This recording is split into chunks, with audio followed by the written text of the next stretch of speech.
Hello guys, so welcome on the tankevent.be.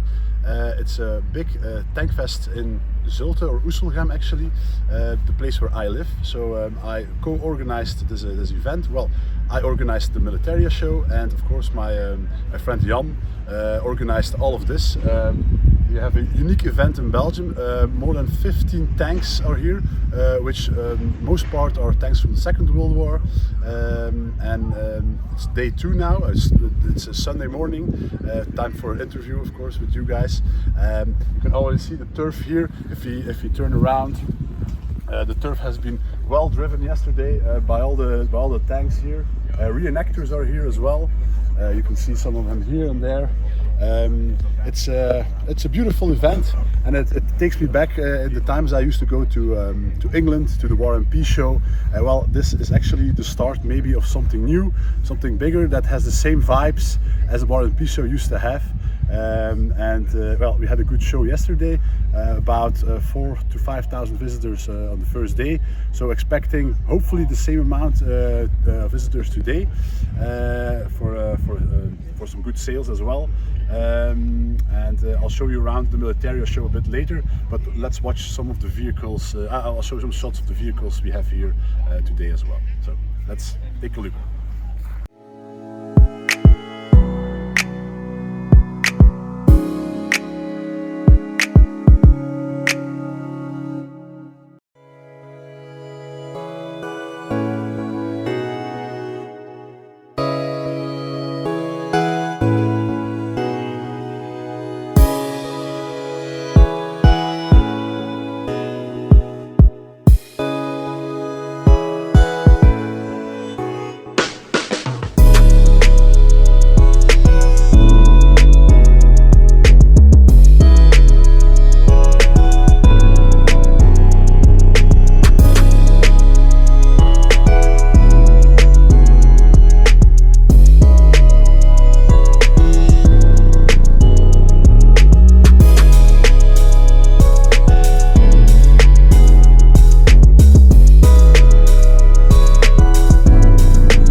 So I'm here with the organizer, Jan Teerlinck, organizer of the vehicle part. I'm the organizer of the Militaria show, yeah. I can say that. Jan, it's the second day. Yesterday was a blast, as I can say. A blast without the guns firing, but also a blast because I saw a lot of visitors. I assume there were... Well, a few thousand, so we didn't have the time yesterday to count everything, but it was a big success. And we hope today it will be about the same amount of people visiting the show. We saw already a lot of buzz on internet with people visiting us yesterday, so we hope it will attract some more visitors that didn't know about this event. It's perfect weather, not too warm, there's no wind, so it's perfect for everybody coming out. We have really living museum, let's say. You can see all the vehicles, you can talk to the owners, you can see them running, some of them are shooting. The terrain is a historic battlefield, so everything you need for a perfect military event, we have it. Especially the number of tanks available, the different kinds. We have seen several people visiting other fairs in other countries. In France, they say the amount, the different species of the tanks is unseen. So we have big events in other countries, but 15 plus all the, let's say, smaller vehicles. This is really unique, especially for Belgium. We hope we will be remembered afterwards as the reference for big tank events that run around and not being a museum, but really contacting the owners and getting them over here.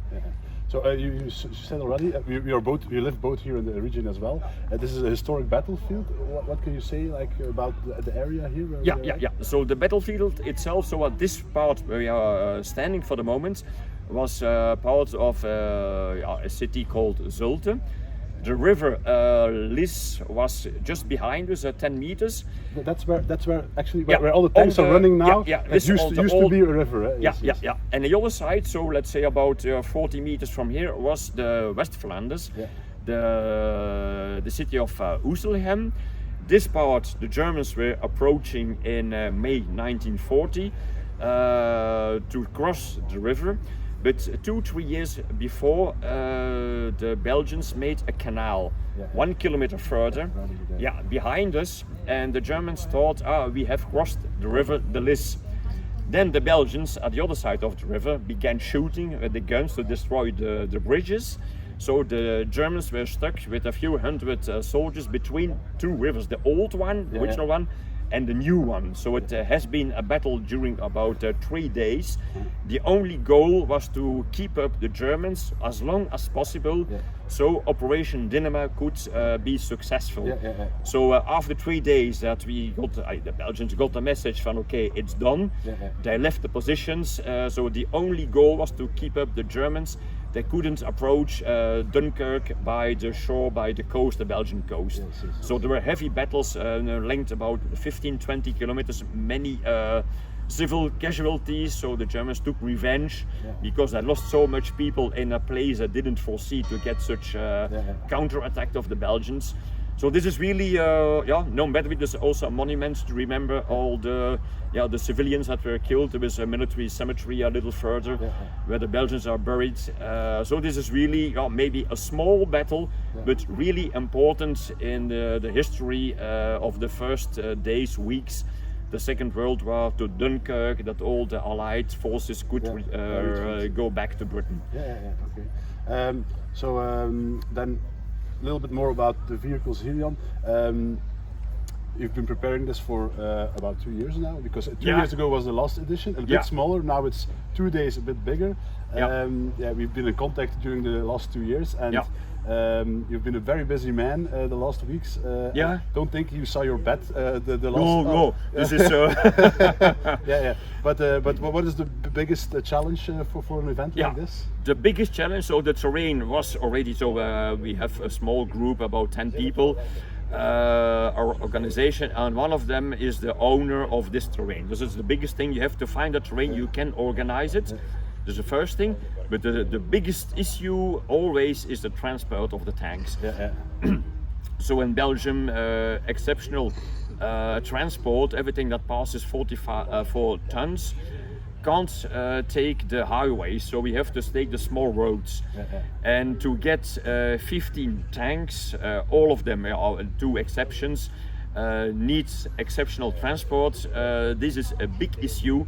we have a few owners, they won't go every time again up and down, so we have to organize as much as possible together, so that the owners don't have to go on and off, because a transport can easily take 3-4 hours, charging, uncharging.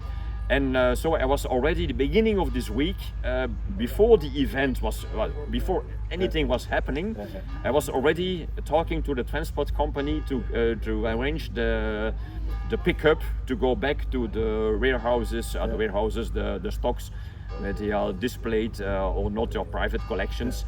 So that's really strange. Before the event even begins, before the first tank is arriving, I'm already discussing with the owners and a transport company what's the best to go back with your tanks.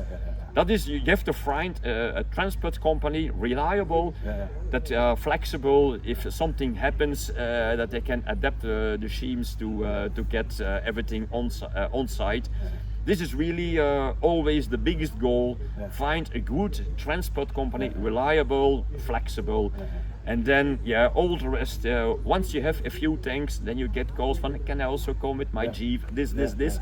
So it's you have to find the first base, and once you have the base, everything goes more easy to get everybody together. And now a difficult question, because you have the base now, and I heard it already, everybody talking, and you know what I'm going to say, but will there be a next edition? We have no idea. So I'm one of the youngest of our organization. I'm almost 57. Lots of us of our group are retired, so 60, even touching the 70. And we feel so because the physical activities are really putting up the tent, all the small things. Now we are resolving our water issue. So all these small things, you need really technical skilled people to get everything running. So once it is running, okay. And this is the big issue from if we do a third time, the terrain is perfect, but it's at its limit. So we had to find some small. So this is a soccer terrain. In the first stage, it wasn't foreseen, but so many people were arriving with big tents. So we had to move a few things to get it open, but everything is good, accessible, as well accessible, and. Yes, it's always the same. If that's my idea. If you do something a second time, you have to do more. We had 2 years ago 7 tanks, but 1 replica of the Mark IV. Now we have 15. Next time almost everything available in private collections is only one owner that's not present with, and yes, only 2 tanks. That's the only one who didn't come to this event. So 15 tanks is about the max you can find in Belgium on one spot. They have to come a bit closer, because a motor is just arriving. Yeah, and he might not hear us. Okay, sorry. Yeah. So all the guys with ancient vehicles, they're really having the time of their lives. They can run around, they get food, they get drinks, so we really take care of all the participants. So it's not only fun for the visitors, it's only also for the guys collecting, having those beautiful machines. So we want everybody goes happy back to home after the event. Okay. Jan, thank you for the interview. I sincerely hope we can have a next edition. And, I know. We'll many hopes. We'll see what happens. Okay. And we're still alive after this weekend. Thank you, and hopefully have a good day today. Yeah. Okay. Bye, guys.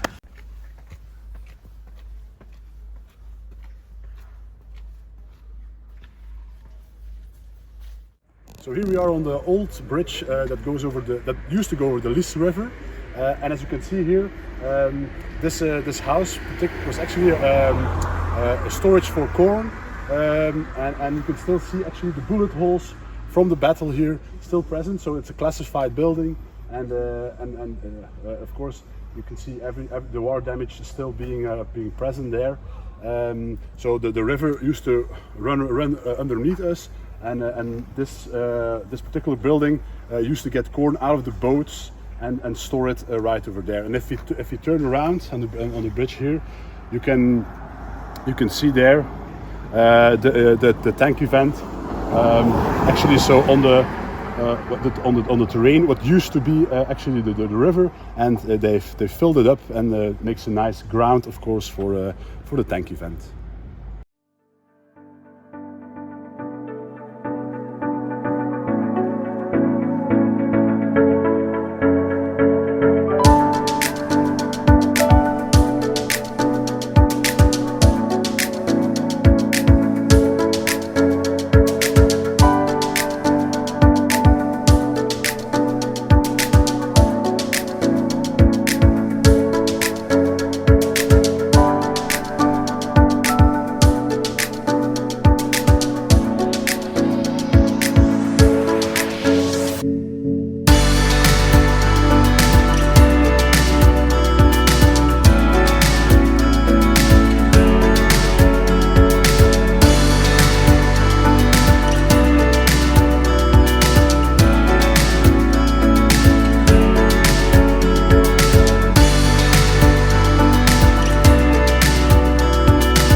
So we're here at my stand at the tank event, and I just met Stefan here. We met a few years ago in Ghent at the show, the military show in Ghent. Stefan's English is not the best, so I won't ask too many questions. But he said to me then that he had a few helmets he would like to show me. He showed me the pictures already, and I said, maybe not good. And of course, here are the helmets. So we have here a M42 helmet, so with the sharp rim. Has an SS decal on the on the side, and therefore he asked me, is this an original SS helmet? Well, I can already tell most of you guys as well for these, if you see helmets like this, white camouflaged helmets with the decal exposed, 99% of them are actually fake. And let's just look at it a bit closer. So if you remove the helmet band here, it's a bit stuck, but we can already see the details of this decal is not exactly what it should be. But it is the correct copy decal. It's a ET pattern decal, and the helmet is actually marked in the rear. If the camera can maybe a bit closer here, the helmet is marked in the rear by CKL, which is actually the firm of ET, and that would be actually the correct type of decal for this helmet. But of course, where is the main issue with this helmet? The lot number in the back of this helmet is 5,527, and if you look this number up in the database, you will immediately see that a number above the 5,000 is actually a helmet produced in 1944, maybe in 1945, which means this helmet could never have had any decals. So this was a no decal helmet, and of course a professional artist made a SS helmet of this with camouflage paint. It's a very good copy, you really have to know your stuff, of course, but with the lot number database, it's of course much easier to determine. The only positive thing, of course, is you have an original shell. You also have an original liner. And also the name in the back would be original. So this used to be a very nice helmet. Even the chin strap is good and worth more than 200 euros today. So this was a nice helmet that, of course, somebody made a fake SS helmet to gain more money. And the same story is, of course, with this helmet. It's a double decal camouflage helmet with decals exposed. The first question you should ask yourself is, why would they camouflage a helmet and expose the decals? So that's, if you would camouflage a helmet, you just cover the decals, especially one in these colors. And then you can immediately see here, this helmet also has a fake liner, so the liner itself is also a replica. The only thing original about this helmet is the shell, but the paint, even the paint in the inside is fake, while the paint on this one in the inside is still original. It's not good. No, the paint in the inside is also fake, so this helmet was totally disassembled and then put together, and then they even put a very long name with SS units inside. If you see something like this, it's too good to be true. Most of the times you see a name, but a total unit with his first name, his last name, unit, date, that's too good to be true.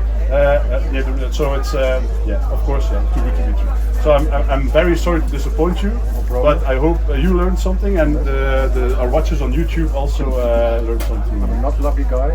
You're not a lucky guy, but what did you pay for the helmet? Can I know it? Yes, 500 and 600. 500 and 600. So 500 for this helmet. That's a lot of money, because only thing good is the shell. 20 years ago. Yeah, I would value this today, because some people or reenactors want. This is a nice helmet for a reenactor. I would value it maybe 250 today. So but this helmet today is a very nice copy, and I think you can even make a profit on it today. So it's an original shell, original inside.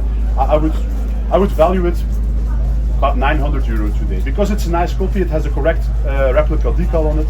So in the end, you won't lose money, I think, today by keeping it for such a long time.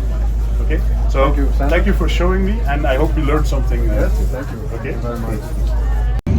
Maar in plaats van zijn origineel 450, 500 pk, hadden ze daar nu meer dan 2000 pk uit. Dus maar te zeggen dat die originele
guys, so it's only a couple of days later. The tank event has sadly already finished, and well, I was too busy at the show, of course, to make a final saying about the show, so let's do it here in front of my shop.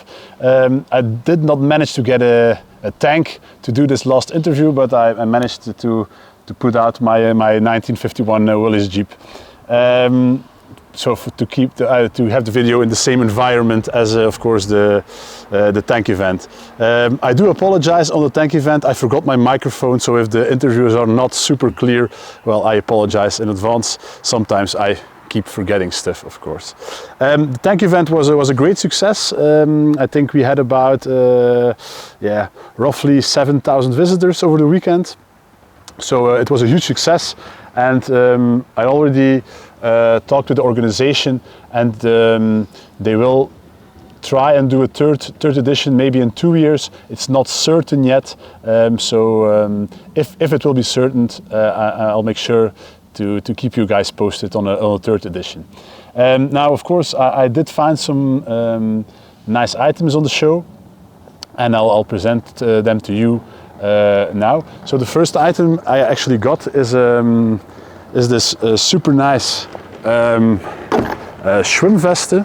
So this is the typical Luftwaffe life jacket, actually, that pilots wore in the airplanes. It's nicely marked here. Schwimweste, so swimming jacket, actually translated in English. It has the typical Flieger number here, so all the items that were attached to airplanes had a Flieger number, and then the maker mark here, BVN. That you can always find in this book. So this is the Bible for the 3-letter codes. So if you just have a quick look, BV. Oh, here we are, BVN, so here we are, BVN. This was made by Flügel and Polter KG in Leipzig. So this is how we can manage to know the manufacturer of this jacket. So a few nice things about the jacket as well. It's actually complete. So this is actually to blow up the jacket yourself. It has the original Bakelite tube. This is often missing. It's complete. It also has the oxygen.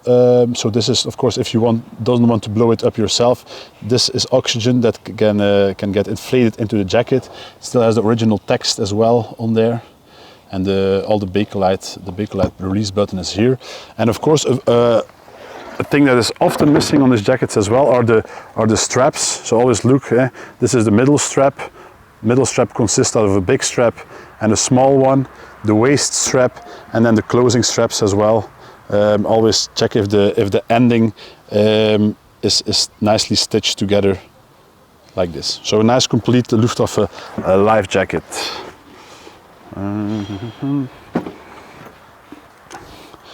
Then some smaller stuff, but also nice. We have here an aluminum army belt buckle. It still has sharp details, so it wasn't not heavily used, but you will always see that the green paint on these items is always gone due wear. It's maker marked here, AD Baumeister 1939, which is actually fairly a rarely encountered maker.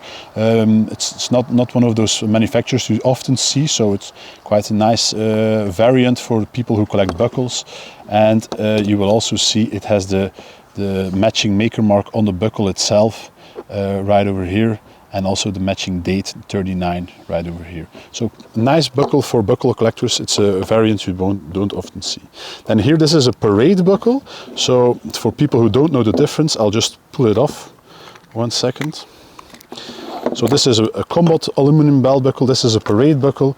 So the front looks a bit similar, but on the back we can immediately see that this is actually made in a lightweight aluminum. The hook is also just made for a parade style belt, so like this, and it's not this is really for heavy use, heavy duty. This is of course light duty for parades, etc. It's also maker marked on top of my finger. Don't know if you can catch it on the camera. OLC is of course for Overhof. So a very known buckle manufacturer.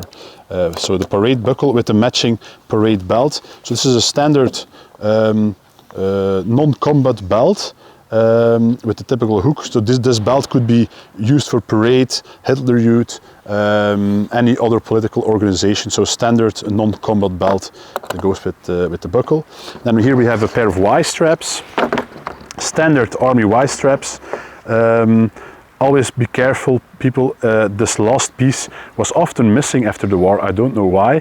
And always check if this is original. And you can immediately tell by the shape of the buttonholes here. Has to be in a water drip form.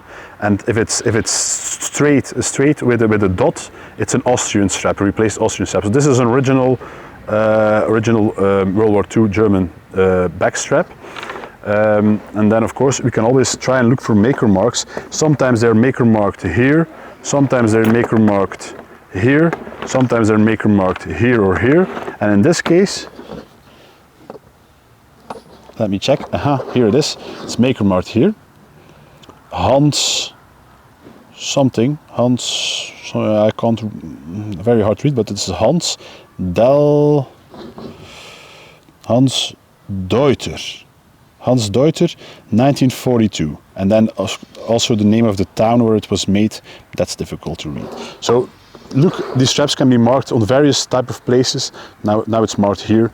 It's nice and complete with the A-frame straps as well. So sometimes you see back in the days they would cut these off because they didn't have use for them. So it's complete. And as you can see here, lots of the times they are named as well. So the soldier put his name here in pencil to see it's his straps. Then also in a trade deal I got a nice army jacket back. I used to have this jacket for, I sold this jacket a long time ago and now I got it back. It's a nice infantry jacket in gabardine cloth, original applied insignia from 111th Infantry Regiment.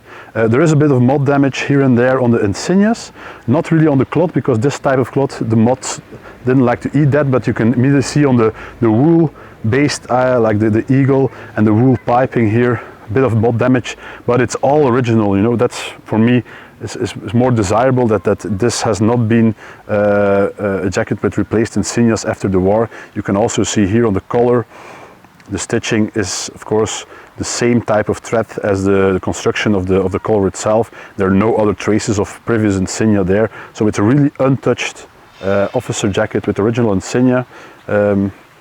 There's no name label inside anymore. Sometimes you have that, but it's just an honest, light worn jacket. A little bit of moth damage on the insignia, but beautiful color as well. Like grey colored jacket. I like the color of that. And then I also got this in the trade deal. Here's something better, of course. So this is a nice SS cut officer jacket with the green color. So it has a beautiful pair flat wire SS collar tab with the matching rank insignia on the other side. This jacket, in my opinion, has been restored with insignia, like most SS jackets, like 99% of them. But it still has a super nice Bevo flat wire officer eagle attached on the sleeve here, and it's very well done. Actually, you can't actually tell it's been post-war applied. I assume it is because most of the jackets are, and of course, you will see here on the cuff there are still traces of a removed cuff title that used to be there. So, but not that being there, I assume it has been restored. But it's super nice SS cut, typical. This is typical for SS. This green color jacket, so complete with a grey inside. A very nice officer jacket. Then a bit of medals. So these are actually two things I found in my own stand. So this was actually an Iron Cross, and I actually put this on a long time with the fake items. But now I heard actually an interesting story that this cross is actually marked. Wait, let me check on the ring. I don't think if we can catch it on camera, but anyhow, it should be here. and it's marked 3x3. And people for a long time said like the maker 333 is actually fake because it's not on the German manufacturer list. But I've now heard from a good source a story that actually these crosses were originated in France and they were French made during the war, and 333 would be a silver marking from a French silver marking, so not like the 800 mark we see in German on German medals, but this would actually be an original French made Iron Cross second class. So it's something new I learned as well, but you can immediately see the details and everything. This is not what a fake medal would look like, and that's why I've always doubted that people were telling these were not original, but in fact now knowing that the new information I had, I'm very sure this is actually an original cross that was made probably by a French company during the war, like many French companies made uniforms, etc. Then here, this is a nice box. Actually, this was brought to me by the show by an English friend, and I got this in England a couple of days ago, and it was actually a notary who informed me about the death of a British veteran, and this was all the stuff he took home after the war. We know it was forbidden for English soldiers to take stuff home, but of course these small things would fit in the pocket. So we can immediately see here a tunic removed SS tab with the correct backing. You can still see the stitching, and it has beautiful patina, and the same goes for this Luftwaffe eagle, also tunic removed, but still you can see the zigzag application and a piece of the flight blues on the back. Then we have a black wound badge, silver wound badge, denazified, a driver's badge, but of course here is a super nice Panzer Assault 25, beautiful condition, complete with the pin and everything. So this came directly from the veteran, was never in a collection before, and I assume these were items that he picked up at the prisoner of. Okay, so sorry for the interruption. The camera got overheated and we put it in the fridge, but 10 minutes later it's working again. So I'll try to hurry up before it got overheated again because the sun is shining. I was talking about this 25 Assault Panzer Badge. It's actually an unmarked example by JFS, so sometimes you will see here on the side the maker mark of JFS. This is an unmarked one, a light worn type. I assume it was also taken from a German prisoner during the war. So a super nice veteran set I obtained, not at the tank event, but it was brought to me there. So hence I'll show it to you guys. Then here's another item. One of my selling buddies, my table helpers, found in my stand. This was actually in between an old collection I got and all the, how can I say it, the stuff, the non-German stuff, post-war Belgian stuff, I put on for sale on shows like that. This was actually mixed in between there, and it's actually a coin, a table medal actually, from the Belgian collaboration, Langemark, so the SS troops who fought, the Flemish guys who fought along the SS at the Eastern Front, and this was actually a memory coin that was made after the war and was awarded during the celebrations or gatherings of the Eastern Front guys, we call them Eastern Front combatants. So a beautiful bronze coin, and this is actually all the cities where the Flemish guys actually fought during the Second World War in Russia. So also a collectible and a beautiful piece and original.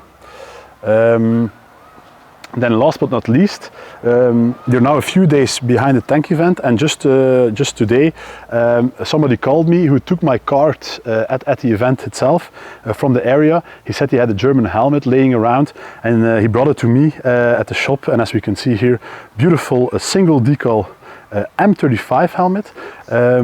What's special about this helmet, actually it's an M35, you can immediately see by the vent holes, but it was made as an M40, so this was probably leftover stock M35 shell that was assembled in 1940 like an M40 helmet. So it has the M40 paint and no other decal on the side. M40 paint, it has a typical application of a helmet of that era, and immediately you can see the inside as well. It has an aluminum liner, but if we lift it a bit up, hard to catch on camera. We can see the date there, also 1940. So this was a leftover stock, and it was actually made already like the M40 helmet, untouched condition, found here in Belgium, and was laying around here in the area for a long time and found its way to my shop, thanks to the show, of course. So that's always a nice thing if people bring this to you after a show like that here, just 2 kilometers from my shop.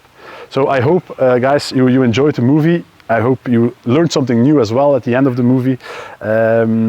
Hopefully we can do this again in 2 years' time,